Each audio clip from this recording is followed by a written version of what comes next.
Ça y est, vous entendez?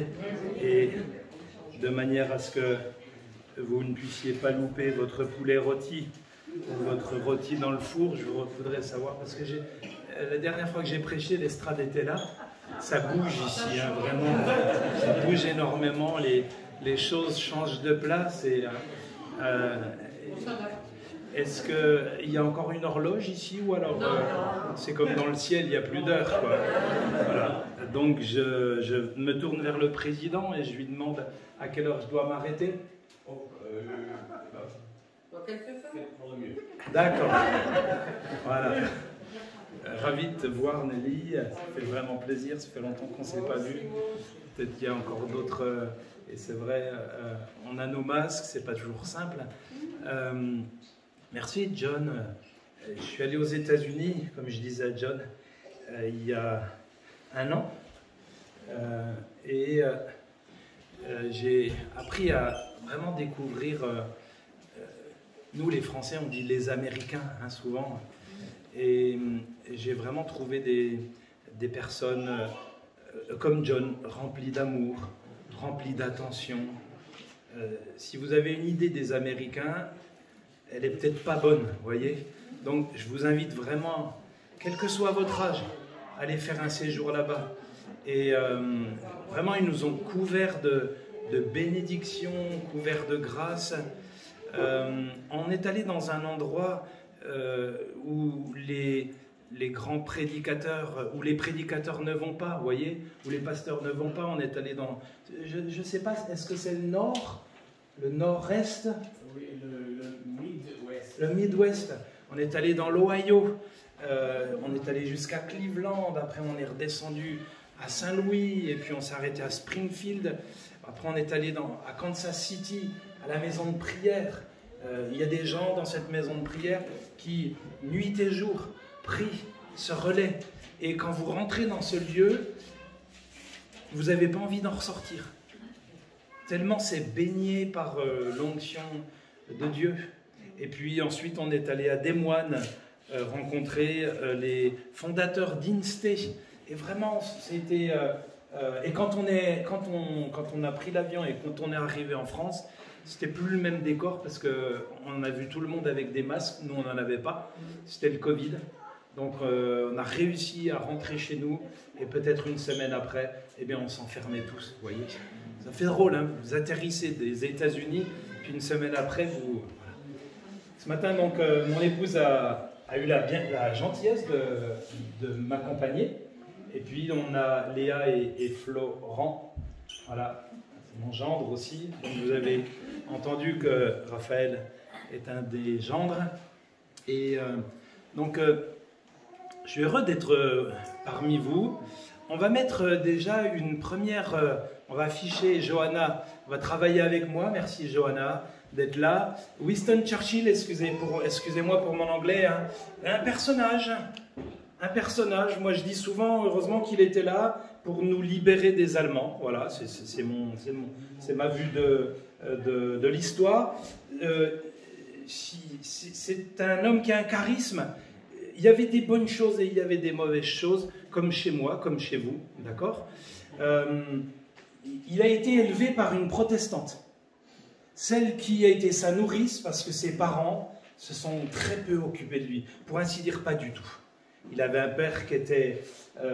pratiquement bipolaire, dépressif, une mère qui vivait une vie décousue, débauchée même.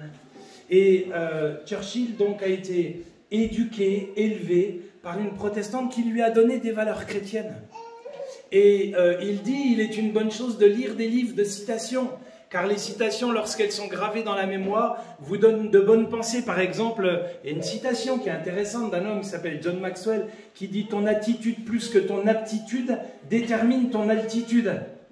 Je ne sais pas à quelle altitude vous êtes ce matin, vous voyez. Et c'était un homme qui lisait les Écritures, c'était un homme qui lisait la Bible. Mais je ne suis pas venu pour vous parler de Winston Churchill. Le Saint-Esprit, déjà oui, je vois ce téléphone-là. Ça m'inquiète. Est-ce que je parle à des gens qui sont qui regardent la vidéo? C'est ça? Ou alors ça va être rediffusé? Ça va être rediffusé. Voilà, parce que je ne dise pas des choses et puis que mes collaborateurs entendent, vous voyez, embêtés, ou mes enfants. Ma femme, elle est là, donc pas de souci. Le Saint-Esprit vous a déjà parlé ce matin.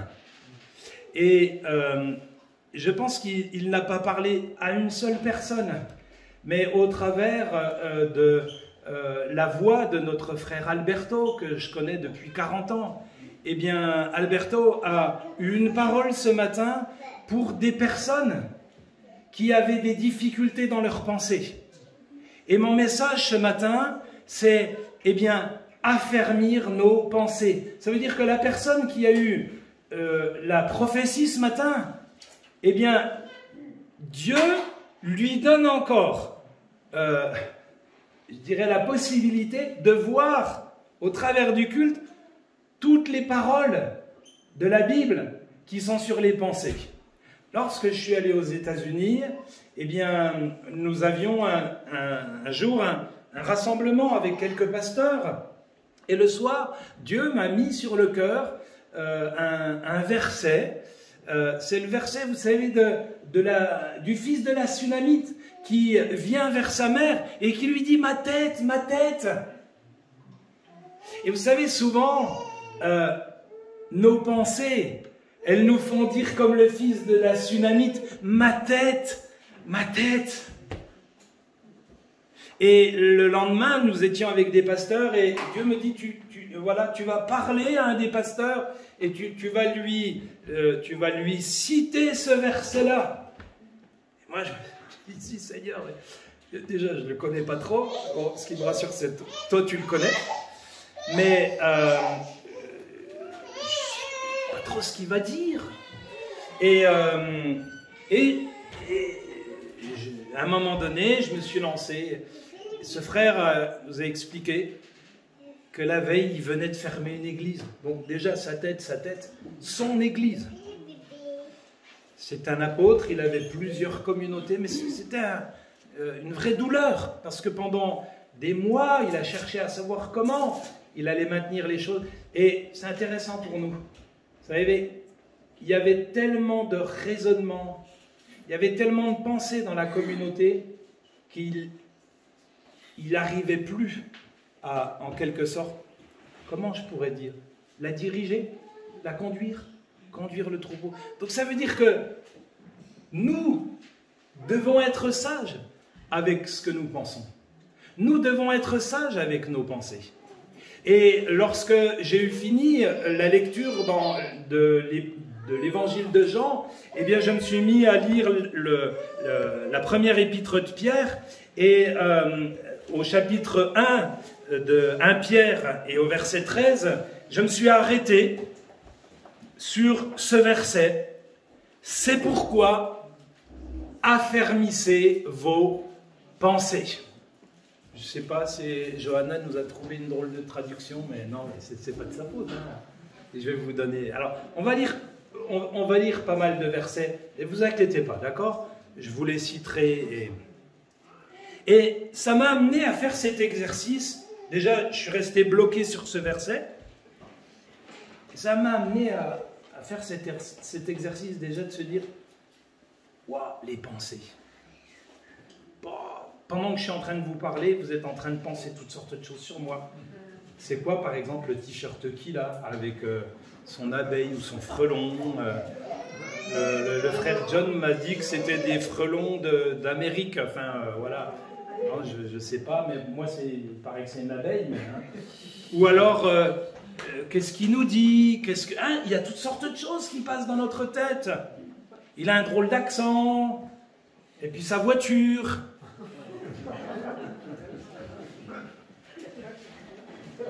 C'est une vieille chanson. Ouais. Qui c'est celui-là? Et c'est vrai que les pensées, eh bien, il faudra être mort pour ne plus avoir de pensées. On est d'accord. Hein? Donc, on est condamné à avoir des pensées jusqu'à la fin de ses jours. Mais là, il est dit, affermissez vos pensées. Alors, ce que j'ai fait, c'est... Moi, je suis encore à l'ancienne. J'ai une vieille concordance. J'ai pris ma concordance Et puis j'ai noté tous les versets. Il doit y avoir 6 feuilles. Tous les versets où il est parlé des pensées. Ou pense, penser. Vous savez, c'est souvent comme ça que nous, prédicateurs, on fait nos messages. Et c'est comme ça aussi que vous pouvez vous nourrir de choses. Et je me suis rendu compte, et je dis souvent lorsque j'interviens quelque part, je suis suivi par un psychiatre depuis 35 ans. Vous imaginez ce que les gens pensent de moi, hein? Puis quand je leur dis, non, mon épouse est psychiatre, donc ça fait 35 ans que je suis marié, c'est pour ça que je suis suivi par un psychiatre depuis 35 ans. C'est les gens, sur le moment, ils se disent, oh, ben, le pasteur, là, il a un problème. Hein? Dans ce premier chapitre de cet épître, l'apôtre Paul développe la position du croyant. Et les versets qui s'enchaînent sont de véritables pierres précieuses. Et à partir du verset 13, Pierre appuie son propos en mettant l'accent sur un autre aspect de son sujet. Il a traité des gloires à notre salut. Maintenant, il se lance dans une série d'exhortations. Et cette solidité mentale est encouragée par les mots « affermissez vos pensées ». J'ai eu un message pendant le Covid sur les choses solides dans la parole de Dieu.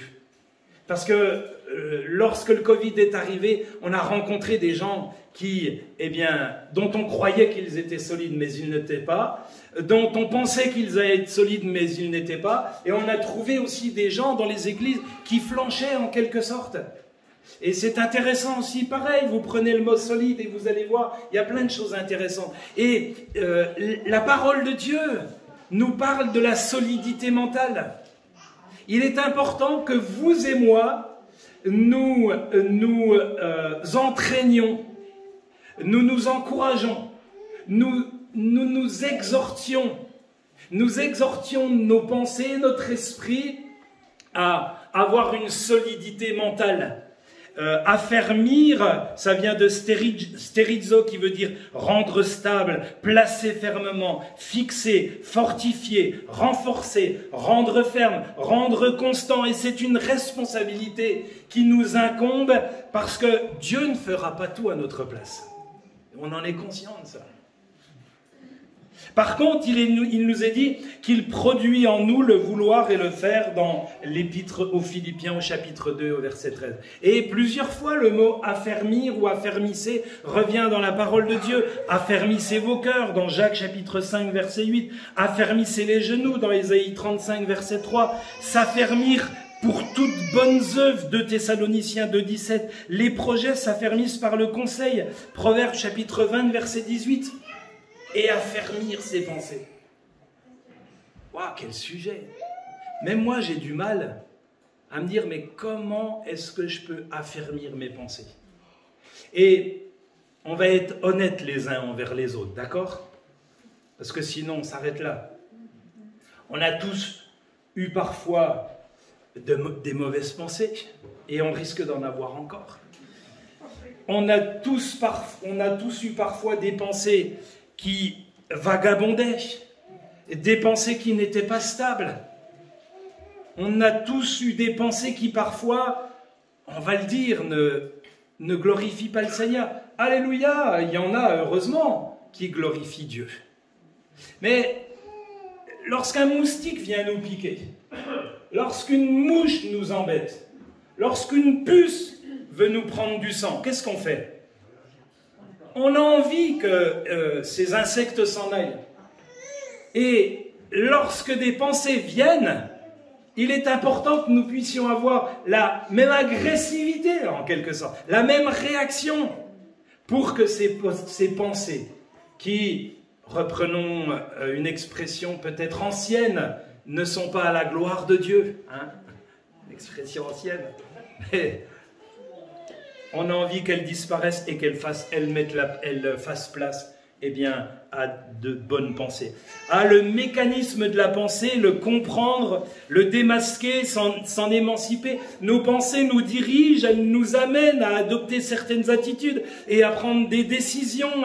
Elles peuvent et elles affectent parfois nos relations, déterminent notre degré d'efficacité spirituelle, personnelles, professionnelles, familiales et influent grandement la qualité globale de notre vie. Et on le sait, dès la Genèse, la pensée de prendre le fruit a causé la chute de l'homme. Dans Genèse chapitre 6 et au verset 5, Dieu se plaint que toutes les pensées de leur cœur se tournent vers le mal. Et le sujet est très vaste et complexe, et vous comprenez qu'on ne pourra pas réussir en un seul message, en quelques minutes, évoquer le sujet des pensées. Mais je crois qu'il est important que nous pensions à nos pensées, ou que nous puissions penser à nos pensées. Parce que souvent, on pense aux pensées des autres. Si Jésus reviendrait, il aurait le temps de nous dire pourquoi, il a dit, pourquoi regardes-tu la paille qu'il y a dans ton voisin alors que toi tu as une forêt dans ton œil, un arbre. Et il pourrait dire, mais pourquoi est-ce que tu regardes ou écoutes la pensée de ton voisin alors que toi-même tu as un problème avec tes pensées. Dans Ézéchiel chapitre 20 et au verset 8, plusieurs versets nous parlent de la pensée de Dieu. J'ai eu la pensée de vous faire du mal. Wow, c'est impressionnant ça, Oh, vous êtes sûr que c'est dans la Bible ça? Comment ça, Dieu a eu la pensée de faire de mal à qui? Dites-moi. Au peuple d'Israël.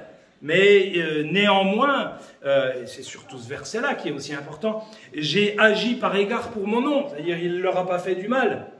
Dans le livre des psaumes, au chapitre 92 et au verset 6, il est dit que tes pensées sont profondes, les pensées de Dieu. Mais le Saint-Esprit vient, et qu'est-ce qu'il fait?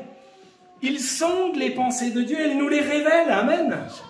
Et puis dans Ésaïe chapitre 55 et au verset 7, car mes pensées ne sont pas vos pensées. C'est répété au verset 8, au verset 9. Amos chapitre 4 et au verset 13, il est dit, et qui fait connaître à l'homme ses pensées. Ça, c'est un verset intéressant. Parce qu'on a souvent, et c'est vraiment la question de toute la question centrale du chrétien, est-ce que je suis dans la volonté de Dieu? Parce que, il faut le dire, celui qui ne fait pas la volonté de Dieu, il ne peut pas rentrer dans le ciel. Donc, chaque jour, on doit se poser la question, cette question, sans se torturer, sans non plus... Mais ce verset nous dit qu'il fait connaître à l'homme ses pensées. Amen. Soyons simples. Et venons vers Dieu ce matin, et dans les jours qui viendront, en lui disant, tu dis dans ta parole que tu fais connaître à l'homme sa pensée. Je me souviens, lorsque j'étais tout jeune pasteur à Belfort, une de mes premières chrétiennes s'était convertie. Elle s'était convertie parce que pendant son sommeil, plusieurs nuits, elle s'est réveillée, elle était dans une famille musulmane, elle était musulmane, elle s'est réveillée et elle avait le mot évangile. Et puis la nuit d'après, elle s'est réveillée, elle avait le mot parole de Dieu. Un jour, elle est venue entendre l'évangile et la parole de Dieu, et elle s'est convertie. Puis il y a eu un moment de flottement, et je me disais, mais qu'est-ce qui se passe? Et je me suis mis à genoux et j'ai dit à Dieu, dis-moi ce qui se passe. Et je peux vous dire, dans telle rue, devant tel feu, Dieu m'a parlé à ce moment-là, et m'a dit, voilà le problème. Et quand je l'ai rencontrée, je lui ai dit, voilà ton problème. Elle me dit, oui, c'était ça. Vous voyez, donc c'est aussi simple que ça. Dieu peut nous révéler aussi des choses. Et il faut que ce soit, il faut que ce qu'il nous a révélé, il faut que ce soit vrai. Parce que si c'est pas vrai, ça veut dire qu'il nous a rien révélé. Vous êtes d'accord avec moi? C'est important ça. Donc, on aurait pu rapidement, qu'est-ce qui n'affermit pas nos pensées? Qu'est-ce qui n'affermit pas nos pensées? Dans le livre des psaumes, au chapitre 94 et au verset 19, il est dit, quand les pensées s'agitent au-dedans de moi. Hier, j'avais encore pas fait mon message, j'avais plein de choses à faire. Et vous avez la fatigue de la semaine, il était dans ma tête. Mais je me souviens, j'étais devant la banque, à la banque, je devais retirer de l'argent. Et puis, au moment où je mets ma carte, je vois que l'écran est noir. Et là, vous savez, là, Vos pensées, c'est centre d'opposition, je vais galérer, qu'est-ce qu'ils vont me dire? On m'a sucé ma carte, quelqu'un va arriver, il va la prendre, il va faire des achats, hein? Il se passe toutes sortes de choses comme ça. Et les pensées s'agitent. Et à un moment donné, je me suis dit, au nom de Jésus, espèce de clavier, rends-moi ma carte, là. C'est une torture. J'ai appuyé sur des boutons. Et puis elle est revenue. Mes pensées ne s'agitaient plus. Mais c'est pour vous dire, des fois, il suffit d'un élément. Vous avez déjà un élément pour que... Ça y est, les pensées, ça, c'est comme un tambour de machine à laver. Hein? Quand les pensées s'agitent au-dedans de moi, et quand nos pensées s'agitent constamment, c'est impossible de les affermir. C'est impossible de les rendre forts. C'est impossible d'avoir une santé mentale solide. Et puis, en deuxième lieu, lorsque ce sont des pensées de doute et d'incrédulité, regardez, cet homme qui vient, il présente son fils aux disciples, ils ne peuvent le guérir, il vient vers Jésus et lui dit, je l'ai présenté à tes disciples, mais ils n'ont rien pu faire, mais si tu peux. Et là, Jésus dit, ah, je ne suis pas d'accord avec ces paroles. Il a raison, si tu peux, mais tu sais à qui tu parles. Tu sais, pourquoi tu dis si tu peux?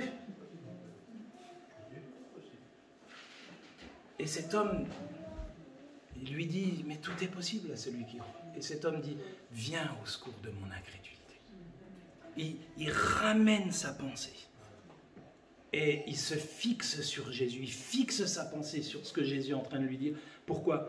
Parce que lorsque nous tournons nos regards vers Jésus, il suscite la foi et il la mène à la perfection. Et le mot susciter, j'aime bien, c'est il fait naître la foi. Et il l'amène à la perfection. Et cet homme lui dit, je crois. Et Jésus, eh bien, va délivrer cet enfant. Donc les pensées de doute et d'incrédulité ne peuvent pas nous aider à affermir nos pensées. Lorsque ce sont des pensées mauvaises, elles sont déjà en horreur à l'Éternel. Et 1 Timothée au chapitre 2, verset 8, Paul nous dit, je veux donc que les hommes prient en tout lieu, en élevant des mains pures, sans colère, ni mauvaise pensée. Et là, le mot est intéressant. Le mot est intéressant. Parce que le mot en grec vient de dialogismos ou dialogismos, qui veut dire dialogue. Il y a un dialogue. Nos pensées nous amènent à avoir un dialogue avec nous-mêmes. Quand c'est avec Dieu, ça va, mais quand ça s'arrête avec nous, c'est là que ça peut se poser un problème, parce que ça tourne en rond. Et puis je vais faire comme ça.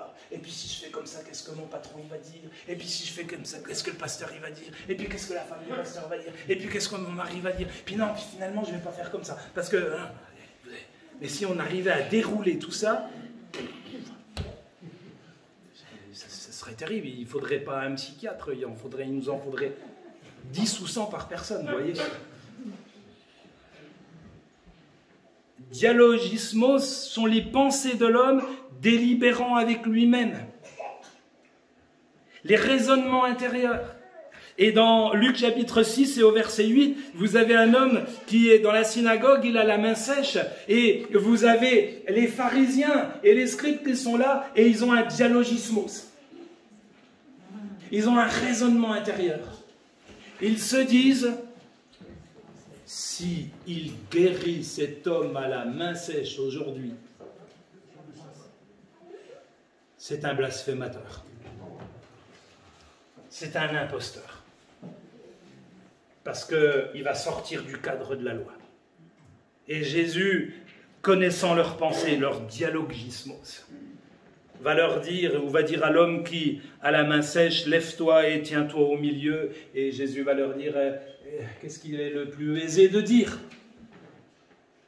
Et il va rendre, eh bien, la main, il va guérir la main de cet homme. Et heureusement, vous vous rendez compte?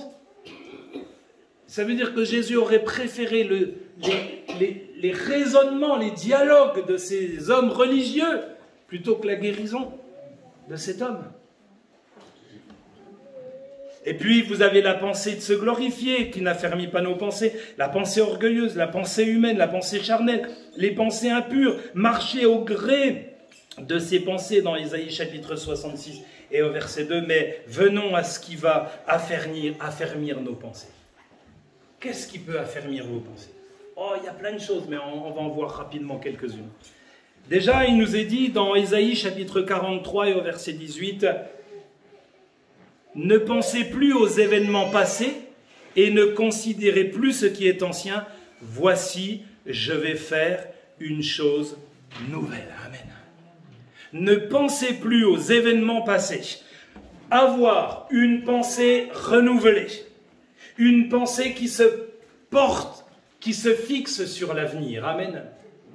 Ne plus forcément être dans la nostalgie du passé. Et je le dis parce que je vieillis comme vous. Et quand on vieillit, eh ben, ça peut aussi nous prendre. En se disant, ouais, mais avant, je pouvais faire ça. Maintenant, c'est plus difficile.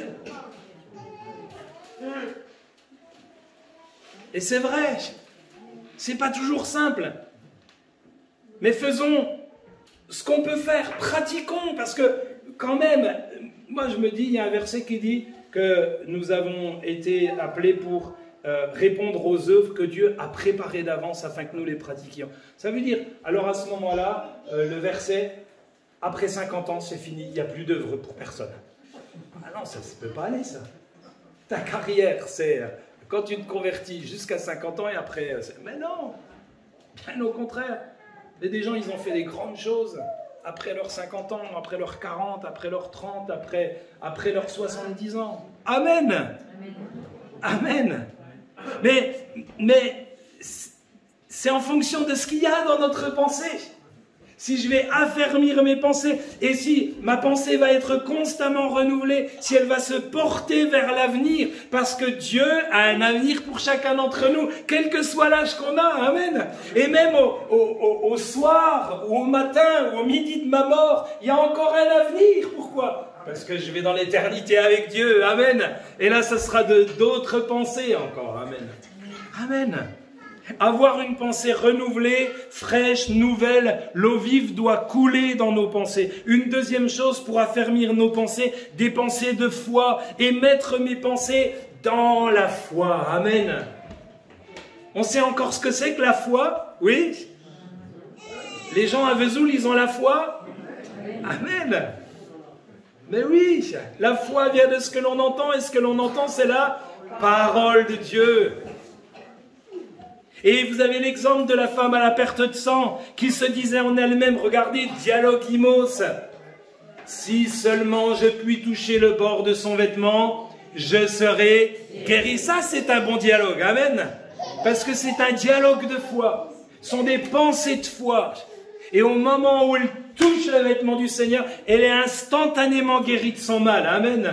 Et Jésus sent qu'une force est sortie de lui et a délivré cette femme-là. Amen. Cette guérison, je l'ai vécue quand j'avais 18 ans. À un moment donné, moi aussi qui avait des pertes de sang, qui avait 80% d'invalidité, un dossier Cotorep, une allocation d'adulte handicapé et qui devait avoir une greffe de rein, eh bien, un jour, pendant un culte, j'ai comme touché le vêtement du Seigneur. J'ai dit, je te connais pas, je sais pas qui tu es, où tu es, mais si tu existes, eh bien, révèle-toi à moi. Et à cet instant, instantanément, j'ai été complètement bouleversé. Une force est sortie du Seigneur et est venue en moi. Amen. Et j'ai compris, eh bien, qu'il s'était produit quelque chose. Et le mot, ma petite fille, Rachel, je ne sais pas si vous la connaissez, elle est venue tout à l'heure, elle est venue hier, fait des fois, elle a des demandes spirituelles comme ça, je ne sais pas d'où ça lui vient, hein. Elle est assez surprenante. Question théologique d'une petite fille de 3 ans. Papy, qu'est-ce que ça veut dire le salut? Ah, parce qu'elle dit, elle chante, hein, le salut. Je lui dis, le salut, ça veut dire à la fois que Dieu, il nous met déjà dans le ciel, mais il nous guérit aussi. Ah bon, d'accord. Je ne sais pas si elle a retenu ça, mais bon. Et c'est important pour nous de le savoir. Le salut, c'est à la fois que Dieu nous sauve, mais qu'il nous guérit aussi. Intérieurement. Intérieurement. Va en paix, lui dit Jésus. et sois guéri de ton mal. Ça, c'est la première des choses pour que nos pensées soient affermies. Ça va? Vous pensez à quoi pendant que je vous prêche les pensées? Troisième chose, des pensées victorieuses. Waouh! Caleb et Josué qui reviennent, qui disent « Montons, emparons-nous du pays et nous y serons vainqueurs ». Ça, c'est des pensées victorieuses. Alors que les autres disent « Mais on ne pourra pas, c'est impossible ». Et ces hommes, Caleb et Josué, eh bien, vont errer 40 ans dans le désert, mais vont rentrer dans le pays promis, alors que les autres, eux, n'y rentreront pas. Amen. Et ça veut dire quoi pour nous? Ça veut dire que nous sommes déjà dans le pays promis. Frères et sœurs, si tu crois que tu es encore loin du pays promis, non, je vais te dire, le royaume de Dieu s'est approché de toi. Amen. Et tu es dans le pays promis.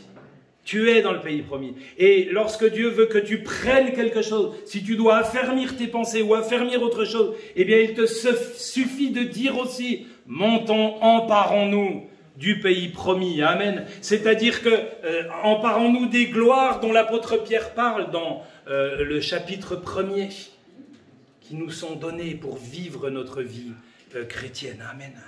Et puis en quatrième lieu, pensée d'obéissance à l'égard de Christ. C'est pourquoi nous amenons toute pensée captive à l'obéissance de Christ. Difficile ça. Parce que parfois, avant de se convertir ou après, attention que les enfants ne se coincent pas les doigts, eh bien, on peut vouloir ou désirer quelque chose qui peut être un péché, ou quelque chose qui, eh bien, ne nous édifiera pas, nous détournera, eh bien, de Dieu. Donc, amenons nos pensées captives à l'obéissance de Christ. Seigneur, est-ce que je pense? Est-ce que c'est de toi? Est-ce que...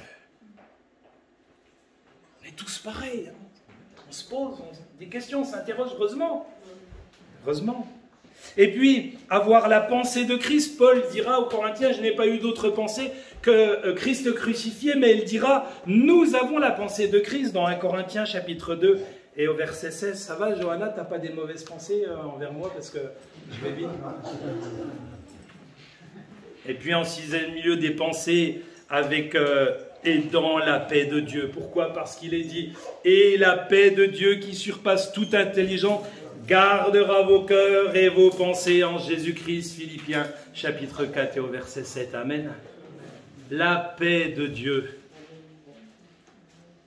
C'est important cela. Et puis en septième lieu, pensez dans la prière. Or à celui qui peut par la puissance qui agit en nous, peut faire infiniment au-delà de ce que nous... Allez-y, dites-le. Pensons ou imaginons. C'est pas formidable ça?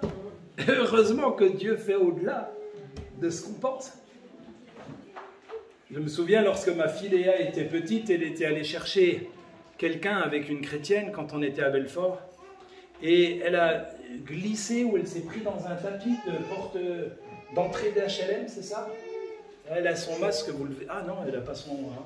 Elle a encore une petite cicatrice, je crois. À chaque fois que je la vois, je vois cette cicatrice, ça me rappelle cet événement. Et elle a glissé, elle a tapé dans la porte, elle s'est ouvert l'arcade sourcilière. J'étais pas là, moi, mais la sœur m'appelle, complètement paniquée. Elle me dit, elle a un trou dans l'œil.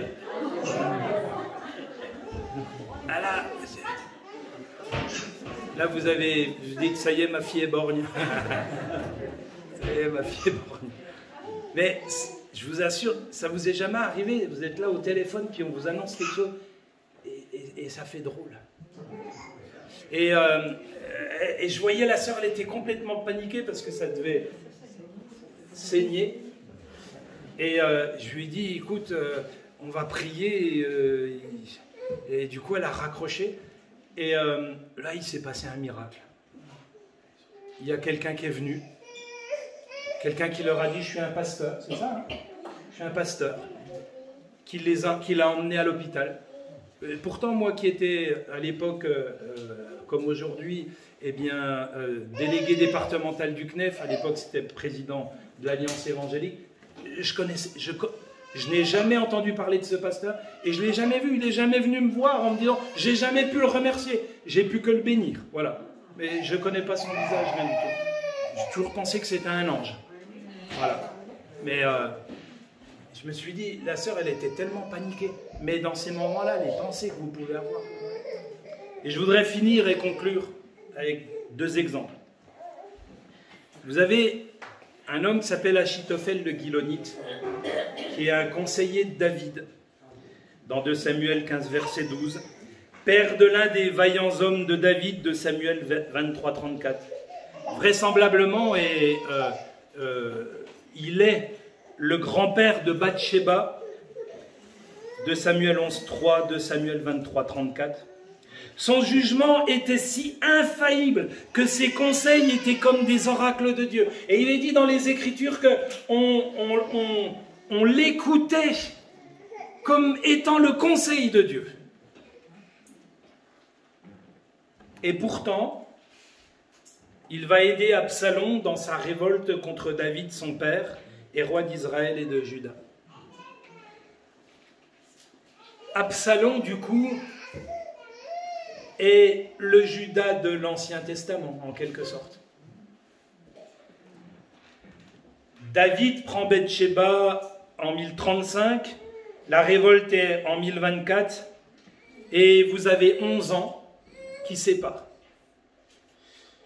Et cet homme a nourri un sentiment de vengeance, une pensée de vengeance pendant 11 ans. Ah, t'as pris ma petite fille. C'était pas bien ce que David avait fait, on est d'accord. T'as fait tuer son mari pendant 11 ans. Pendant 11 ans. Ses pensées ont été là. Et le jour où il a pu faire du mal, eh bien, à David, eh bien, il l'a fait. On les compte 11 ans. Et puis, vous avez un autre homme qui s'appelle Jacob, qui s'appelle Joseph, pardon, fils de Jacob. À 17 ans, ses frères le livrent. À 30 ans, ses frères viennent le voir pour la première fois. Il a 30 ans quand ses frères viennent le voir. Et puis ensuite, vous avez 2 fois 7 ans. Vous savez, vous avez les vaches maigres et les vaches grasses et les vaches maigres. Donc, ça nous fait 14 ans. 30 plus 14, ça nous fait... Non, 13 plus 14, c'est bien, vous suivez. Ça nous fait 27 ans. Ça veut dire que entre le moment où il est livré, où le moment où il se révèle à ses frères, il y a à peu près 25 à 27 ans. Ah là, je vous vois tous me regarder en se disant oh, 27 ans, ouais, il aurait pu ronger son frein aussi. Hein. Qu'est-ce qu'on pense pendant 27 ans? Dire qu'en gros, il a été mis dans une citerne, vendu une caravane ismaélite, mis au marché des esclaves. C'est ce que c'est que le marché des esclaves? D'être pratiquement nu, hein, c'est ça, et puis être comme ça, des gens passent et ils vous achètent. Hein, c'est ça le marché des... Vous vous rendez compte le brisement? Le brisement. Ses frères, ce sont ses frères. Même pas des ravisseurs. Ensuite, il va travailler chez Potiphar. La femme de Potiphar, on sait ce qui se passe. Elle a un problème avec son mari, sans doute. Donc, elle veut Joseph. Joseph veut pas. Finalement, il se retrouve en prison. Et il passe comme ça. Mais pendant des années, c'est une vie de galère. Pendant 25 ans, 27 ans. Et 27 ans après, il a ses frères qui arrivent pour lui demander quelque chose. Moi, quand je lis ça, dans mon cœur, je pleure. Parce que voilà ce qu'il leur dit. Ne vous affligez pas et ne soyez pas fâchés de m'avoir vendu. Car c'est pour vous garder en vie que Dieu m'a envoyé devant vous. Ce n'est pas vous qui m'avez envoyé ici, c'est Dieu qui m'a envoyé devant vous. C'est-à-dire qu'on a l'impression, lui, il a une santé mentale, vous savez, c'est l'affermissement, il n'y a pas de souci, on lit Joseph là. Pourtant, il a eu 25 ans, en se disant, ceux-là, quand ils vont arriver, qu'est-ce qu'ils vont prendre? Même pas. Quel exemple? Prions.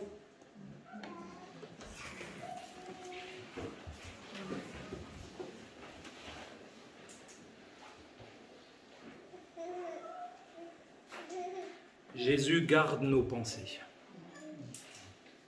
Toujours. Et aide-nous à veiller sur elle.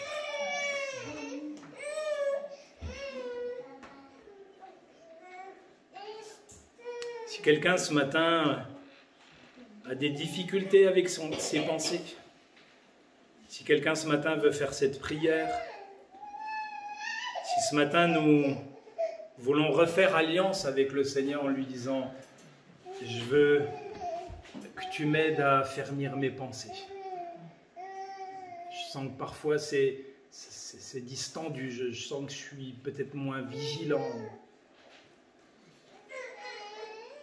Je sens que parfois ce sont des pensées qui peuvent amener de l'angoisse et du coup je suis plus dans la paix de Dieu.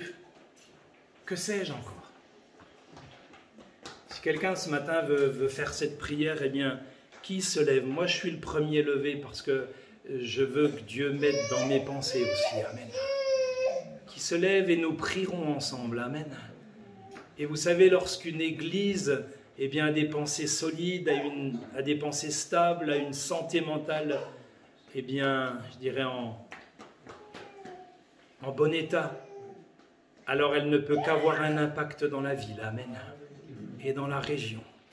Vous ne pouvez avoir qu'un bon impact dans votre travail. Vous ne pouvez avoir qu'un bon impact dans votre famille. Vous ne pouvez avoir qu'un bon impact dans votre relation avec votre épouse, vos enfants, avec vos frères et sœurs, avec ceux qui vous entourent. Amen. Mais au nom de Jésus, eh bien, affermissez vos pensées ce matin. Amen. C'est le conseil de l'apôtre Pierre. Est-ce que des personnes veulent s'engager ce matin? Eh bien, à le faire. Amen. Alors, levez-vous librement. Amen. Vous avez entendu cette parole ce matin, cette prophétie, eh bien, qui a été donnée. Eh bien, que Dieu nous aide, oui, à ce que nos pensées... Et si vous en voulez à quelqu'un d'une manière ou d'une autre, comme Machitophel qui a fini par se pendre, parce que sa tête a fini par, eh bien, sombrer dans la vengeance, au lieu de pardonner, comme ce fut le cas pour Joseph. Quel que soit l'état de nos pensées, ce matin, eh bien, le Saint-Esprit vienne et comme une huile de joie, une huile d'onction, eh bien, il puisse vous libérer. Amen. Vous délivrer, vous rafraîchir, que le vent de l'Esprit vienne souffler, balayer toutes les pensées négatives. Amen. Et que nos pensées, eh bien, soient tournées vers Dieu, qu'elles soient, comme le dit l'apôtre Paul, l'objet de nos louanges, de notre adoration. Seigneur, bénisse chacun de ceux qui se sont levés. Amen. Et manifeste-toi encore dans nos pensées. Amen. Manifeste-toi. Seigneur, nous voulons souvent des miracles dans nos corps, mais qu'il y ait un miracle maintenant dans la pensée de plusieurs au nom de Jésus. Au nom de Jésus. Amen. Amen.